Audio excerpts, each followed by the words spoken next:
यह कहानी एक ऐसे राज्य की है जहां हर 5 साल में राजा को बदल दिया जाता है।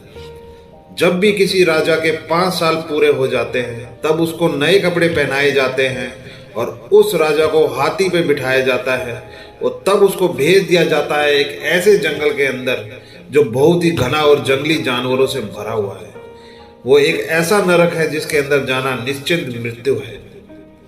जब राजा को जंगल में मरने के लिए भेज दिया जाता है तो राज्य के नए राजा के चुनाव के लिए राज्य के कुछ चुनिंदा लोग प्रजा में से किसी एक ऐसे व्यक्ति का चुनाव करते हैं जो होशियार और बहादुर हो।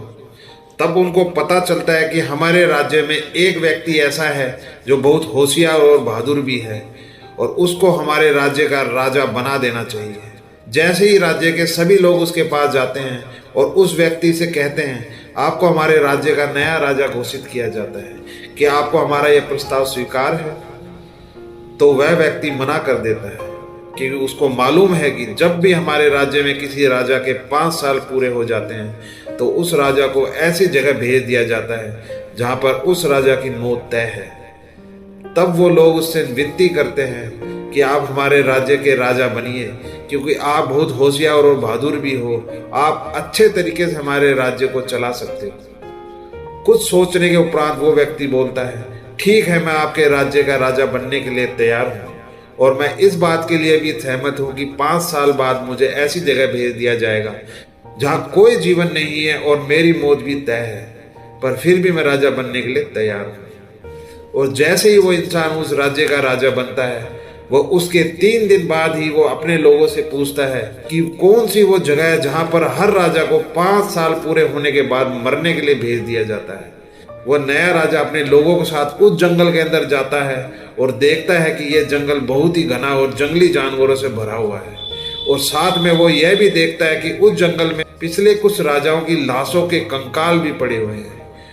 और वो जंगल इतना ज्यादा घना और डरावना है कि लोगों की वहां कदम रखते ही सांसें निकल जाती। उसके बाद वह राजा अपना दिमाग लगाता है। दोस्तों, आपको यहीं से कुछ सीखना है।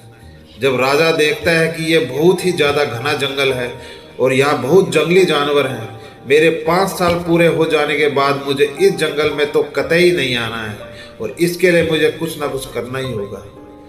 राजा पहले और दूसरे साल में उस जंगल के सारे पेड़ों और पौधों को कटवा देता है,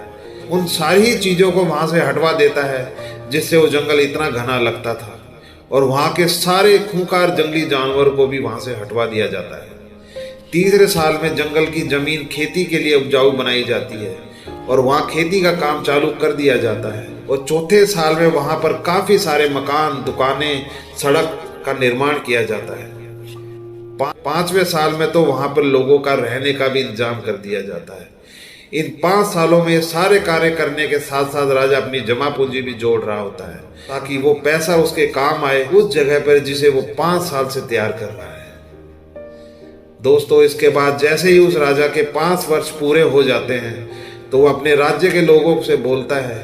कि मेरे 5 साल पूरे हो चुके हैं, मुझे मेरे उस जगह पर भेज दिया जाए जहां मुझे 5 साल के उपरांत जाना है। जैसे ही उस राजा के 5 साल पूरे हो जाते हैं तो उसे भी पहले के राजाओं की तरह ही नए कपड़े पहनाए जाते हैं, उसे भी हाथी पर बिठा के अलविदा किया जाता है। परंतु उस राज्य के लोगों ने देखा कि राजा बहुत खुश नजर आ रहा है और हंसते हुए हाथी पर बैठा है। पहले के दिनों में जब भी किसी राजा के 5 साल पूरे होते थे तो राजा रोते हुए जाते थे, परंतु ये राजा तो हंसता हुआ जा रहा है। जब लोगों ने उससे पूछा आप इतने हंस क्यों रहे हो, यानी कि आप इतने खुश क्यों हो, तब राजा बोलता है इससे पहले जितने भी राजा आए उन्होंने अपने 5 साल के कार्यकाल में कुछ नहीं किया, सिर्फ मजे और ऐशो आराम का जीवन व्यतीत किया। वो अपने ऐशो आराम में इतने खो गए वो यह भी भूल गए कि उनको 5 साल बाद एक ऐसी जगह पर भेज दिया जाएगा जहाँ पर उनकी मौत निश्चित है। लेकिन मैंने इस 5 वर्षों में उस जगह को ही सुधार दिया जहाँ 5 वर्षों के बाद मुझे जाना था। मेरे पास यही समय था कुछ काम करने का और अपना भविष्य और कुछ जमा पूंजी जोड़ने का, और वो मैंने खोया नहीं। मैं राजा तो जरूर था, लेकिन मैं ये भी नहीं भूला कि मेरा आने वाला समय कैसा होगा, इसलिए मैंने अपने भविष्य को देखा, उसे सुधारने में लग गया। तो दोस्तों, हमें इस कहानी से यह सीखने को मिलता है कि हमें अपने जिंदगी में अपने जीवन को अच्छा बनाने के लिए कुछ ही दिनों का समय मिलता है और हमें उस समय का उपयोग और मेहनत करके अपने आने वाले कल के लिए जमा पूंजी जोड़नी चाहिए, ताकि हम खुद का और अपने परिवार का भविष्य सुधार पाए। धन्यवाद।